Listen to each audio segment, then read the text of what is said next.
Let us simulate the boost circuit in NgSpice. I have here the boost folder which has these four files in it, that boost.cir, boost.net, boost.sch.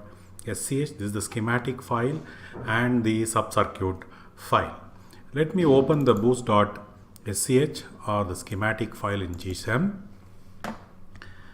Let me zoom in. This is the boost circuit that we have discussed. You see the position of the control switch. Now this is a generic control switch, and the subcircuit of this is located in this edt01.sub, and this is a single phase PWM block, and it has been done using analog behavioral model. This is also a subcircuit, and the code for this subcircuit is located in edt01.sub. Let us simulate this boost circuit. So first let us open the command window, and I am already in the boost folder. ls, you'll see that I am in the boost folder. Let me open the boost.cir. Just like we discussed in the buck converter circuit, there is a control set of commands wherein I am setting the background as white and the foreground as dark, and plotting the inductor current. And I am including here the boost netlist, the netlist which we will generate using the netlist gnetlist command. So coming to this command window, so I have typed in here the gnetlist command, gnetlist-gspice-sdb output to boost.net from boost.sch. So this is the gnetlist command.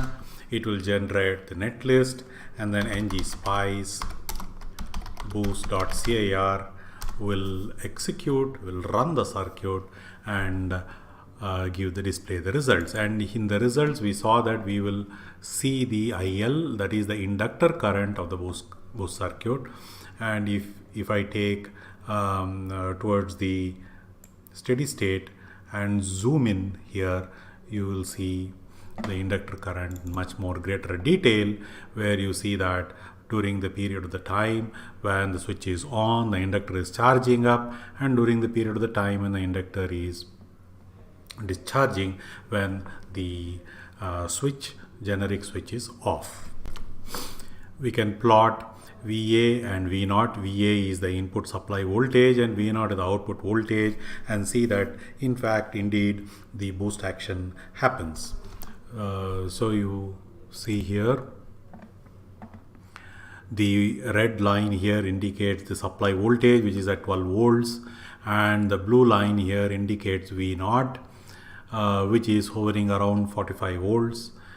We have given a duty cycle of 0.75 like in the buck converter experiment, and 1 by 1 minus D is 4 times this. So 4 times 12 is 48 volts. So you see that the output is hovering around 45 volts minus the losses due to the drops across the switches.